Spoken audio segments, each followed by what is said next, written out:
নদিয়া জেলার করিমপুর ২ নম্বর ব্লকের অধীনস্থ দিঘলকান্দি গ্রাম পঞ্চায়েতের অন্তর্গত দিঘলকান্দি গ্রামে লাইট লাগানোর পোস্টারকে ঘিরে বিতর্ক। দিঘলকান্দি ৭৭ এবং ৭৮ নম্বর বুথে লাইট লাগানোর পোস্টার কে বা কারা লাগিয়ে দিয়ে গিয়েছে রাতের অন্ধকারে।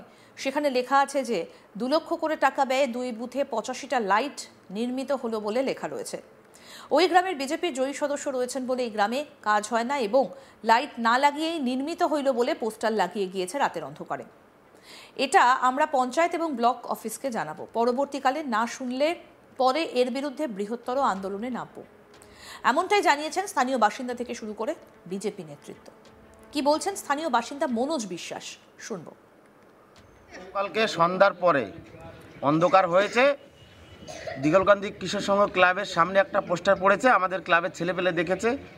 তারপরে আমরা সেখানে যাই, গিয়ে দেখি যে ২ লাখ টাকার একটা পোস্টার পড়েছে, 40টা LED লাইট কাজ হয়ে গেছে, কিন্তু ৭৭ নম্বর বুথে কোনো কাজ হয়নি। তারপরে ওখান থেকে আমরা বাজারে আসি, বাজারে এসে এইখানে দেখি এখানে ২,২৫,০০০ টাকার একটা সাইনবোর্ড, ৪৫টা LED এখানে এই ৭৮ নম্বর বুথেও কাজ হয়ে গেছে বলে একটা লাগিয়ে গেছে রাস্তাটা, কিন্তু আদৌ কোনো লাইট এই ২ বুথে লাগানো হয়নি। এরা রাতের অন্ধকারে এরা চুরি করে এই পোস্টার লাগিয়ে দিয়ে চলে গেছে এবং এইভাবে বিগত দিনে এইভাবে রাস্তায় লাইট এই পোস্টার টানিয়ে যায়, কিন্তু ৫-৭ দিন পরে ১০ দিন পরে ওরা রাত্রেবেলা আবার চুরি করে এই বোর্ডগুলো খুলে নিয়ে চলে যায়। এই বিগত দিনে এইভাবে এরা চুরি করে খাচ্ছে। আমরা চাচ্ছি সরকারের একটা সুরাধিক কাজ হবে না সেটা এক কথা, কিন্তু কাজের অ্যালার্মেন্ট হচ্ছে, পোস্টার পড়ছে, কাজ হচ্ছে না। এই সরকার পক্ষ দিঘলকান্দি পঞ্চায়েতের যারা যে সমস্ত বিডিও, যারা জেলা পরিষদ, যারা MLA, এই সমস্ত কাজ তো সরকার পক্ষের লোক কী করছে। আমাদের দাবি সরকার পক্ষের কাছে যে ইমিডিয়েটলি এর একটা তদন্ত করুক। বিজেপি নেতা মনীন্দ্রনাথ ঠাকুর কি বলছেন শুনবো। পোস্টারটা টানিয়ে চলে গেছে, কারা রাত্রিবেলা টানিয়েছে তা জানা যায়নি। আমরা সবাই মিলে থানাতে জানিয়েছিলাম, থানার প্রশাসন এসেছিলো, এসে বলল যে আমরাও দেখছি, তোমরা ভিডিওতে খবর দাও। আমরা আজকে ভিডিওর কাছে যাব, এই ব্যাপারটা নিয়ে ভিডিও অফিসে যাব, অঞ্চলে যাব। আমরা দেখেছি যে এই যে রাস্তাটা নির্মাণ এখনও কিছু হয়নি, এটারও ব্যানার টানিয়ে দিয়েছে। আমাদের পাড়ার ভিতরে আর একটা রাস্তা হয়নি, সেখানেও ওরা একটা ব্যানার টানিয়ে দিয়ে গেছে। প্লাস এই ৭৮ নম্বর বুথে ২,২৫,০০০ টাকার একটা ব্যানার টানিয়েছে, আর আমাদের ৭৭ নম্বর বুথে ২ লাখ টাকাটা নিয়ে গেছে। এরা এই টাকাগুলো কোথায় যাচ্ছে? সরকারি টাকা। আমরা চাই সরকারি টাকা সুস্থভাবে সব জায়গায় কাজ হোক। আমরা চাই যে লাইটগুলো যে লাগানো হয়েছে, ৪৫টি লাইট আমাদের বুথে, এই ৭৭-এ ৪০টি আর ৭৮-এ ৪৫টি। আমরা চাই যে প্রশাসন এই ব্যবস্থাটা দেখুক, পুরো যে ৪০টা আর ৪৫টা লাইট লাগানোর ব্যবস্থা, সেটা যেন ঠিকঠাকভাবে লাগানো হয়। গ্রামে কোনো স্ট্যান্ড আছে লাইটের? না, কোনো দিন আজ পর্যন্ত কোনো লাইট লাগানো হয় না। এরকম রাত্রে অন্ধকারে লাগিয়ে দিয়ে যায়, আবার পরে কিছুদিন পরে ওরা খুলে নিয়ে যায়। তারপরে তো কাজ তো সেরকমই হয়। আমাদের গ্রামে দেখুন রাস্তাঘাট কোনো কাজ হয়নি। আমাদের এই 2টো বুথই বিজেপির জিতা বুথ, এই জন্য এরা কোনো কাজই করছে না। ব্যানারটা নিয়ে দিয়ে যায় কিন্তু কাজ করে না। কোন পঞ্চায়েত এটা? দিঘলকান্দি গ্রাম পঞ্চায়েত। হ্যাঁ, করবো তো। এটা যদি সঠিকভাবে আমাদের যদি লাইট না লাগে, আমাদের যে লাইট না লাগে, এই রাস্তাগুলো যদি না হয়, আমরা এর থেকে আরও বড় আন্দোলনে যাব। আমরা এর থেকে আমাদের বড় প্রশাসনের কাছে সব কিছু করবো, আর এর থেকে বড় আন্দোলন করতে আমরা বাধ্য হব। ওই গ্রামের বিজেপির পঞ্চায়েত সদস্যের স্বামী এবং বিজেপি প্রার্থী স্থানীয় নেতৃত্ব দিঘলকান্দি গ্রাম পঞ্চায়েতের বিরুদ্ধে তারা অভিযোগ আনেন যে এই লাইটে দুর্নীতি হয়েছে।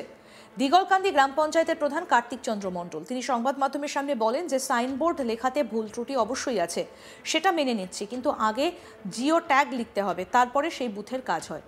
এইখানে কোনো দুর্নীতির প্রশ্নই আসে না, কারণ এই লাইটে যখন শিডিউল বসানো হবে ও কাজ চলবে, তখন ওই গ্রামের মেম্বারদের সই করিয়ে তারপর কাজ করানো হবে। তিনি বলেন মমতা ব্যানার্জি সরকার যেমন সারা বাংলায় উন্নয়ন করছে, তেমনি দিঘলকান্দি অঞ্চলে উন্নয়ন চলছে। সেই উন্নয়ন চোখে দেখতে পাচ্ছেন না বিরোধী দলের লোকজন। তিনি সকল সময় দিঘলকান্দি গ্রাম পঞ্চায়েতের মানুষজনের সঙ্গে আছেন এবং উন্নয়নের সঙ্গে আছেন, মমতা ব্যানার্জির সঙ্গে আছেন। এই কথা বলেছেন প্রধান। কি বলছেন পঞ্চায়েত প্রধান কার্তিক মণ্ডল, শুনব। আমাদের পাড়া আমাদের সমাধানের স্কিম, ওখানে লাইট ধরা হয়েছিল ২ লক্ষ টাকার। প্রথম প্রশ্ন হচ্ছে জিও ট্যাগ না হলে কাজ শুরু হয় না। সেখানে বিডিও সাহেবের নির্দেশে জিও ট্যাগ করা হয়েছিল, ব্যানারটা ভুল ছিল।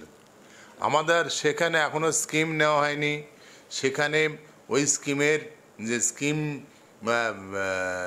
টাকাটা যে 2 লক্ষ টাকা, সেই টাকা এখনও মানে পরিশোধ করা হয়নি, কাজও হয়নি।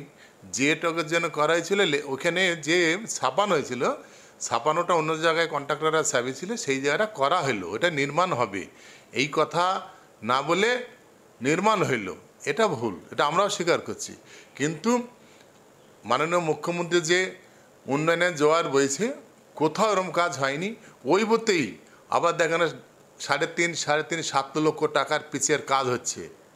ওখানে ওই বোর্ডটা আমাদের না, কিন্তু ওখানে ওই টাকা পরিশোধ কন্ট্রাক্টরের টাকা নিতে গেলে ওই গ্রাম পঞ্চায়েতের মেম্বারের স্বাক্ষর লাগবে, যারা স্কিমটা দিয়েছিল সেই সময় পাড়ার 5 জনের সই লাগবে, প্রধানের সই লাগবে, তারপরে গা নো অবজেকশন যাবে, তারপরে গা বিলটা হয়। যারা করেছে উদ্দেশ্য প্রণোদিত করেছে, রাজনৈতিক চরিতার্থের জন্য করেছে। বাংলায় মমতা বন্দ্যোপাধ্যায় যে উন্নয়ন, এই উন্নয়নকে স্তব্ধ করার জন্য, একটা কালেমুক্ত করার জন্য বিরোধীরা এই চক্রান্ত করছে। এটা সম্পূর্ণ ভিত্তিহীন। তারা অভিযোগ করছে রাতের অন্ধকারে এই সমস্ত ব্যানার লাগানো হয়েছে, টাকাগুলো আত্মসাৎ করা হয়েছে। একেবারে ভুল কথা। 3:15 সময় যখন ব্যানারটা লাগাই, তখন যারা ব্যানার লাগায় যেসব এজেন্সি, ওরা বিডিওকে ফোন করে জানায় যে লাগানো হয়ে গেল স্যার, বলে ওকে। কিন্তু রাতের অন্ধকারে লাগানো হয় না, এক। দ্বিতীয়, যদি রাতের অন্ধকারে লাগানোই হতো, তাহলে তারা তো ওখানে লাগানোর পর ছবি তুলে ভিডিও পাঠিয়ে দেও, আবার ব্যানারটা তুলে নিত। কিন্তু কাজ না করি, এ কি কোন দেশ এটা? এখন ডিজিটাল যুগ, এখন মানুষ সচেতনা, মানুষ বুদ্ধিজীবী। একটা লাইট লাগালো না, বিল তুলে নেয়, হতে পারে পাগলের এসব প্রলাপ দেওয়া ছাড়া আর কিছুই বলবো না। শুভেন্দু অধিকারী যেমন ভুল বকছে, এখানকার মানুষগুলোও ভুল বকছে।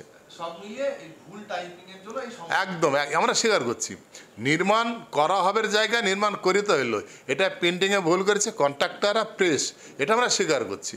তাছাড়া ওই কাজের, আবারও বলছি, ওই কাজের আমাদের এখনও বিল পেমেন্ট হয়নি, স্কিম রেডি হয়নি, শুধু জিও ট্যাগ করতে হবে, এটা নিয়ম সরকারের। যে রাস্তাটা কাজ হবে সেই রাস্তা আগে জিও ট্যাগের অর্থ হচ্ছে এখান থেকে তারা দেখতে হবে কাজ হয়ে গেছে কি না, না হয়নি। যেহেতু একটা রাস্তা, ধরুন একটা খারাপ রাস্তায় জিও ট্যাগ করা হলো, দেখা গেলো আগে ঢালাই করা আছে, সেইটা বললো করা গেছে, কিন্তু যেটা করলে কি হবে, রাস্তাটা খারাপ, সম্পূর্ণ হয়নি, পরবর্তী বলে কাজ যখন হবে আবার জিও ট্যাগ হবে, তারপরে বিল পেমেন্ট হয়, এটা জানার দরকার।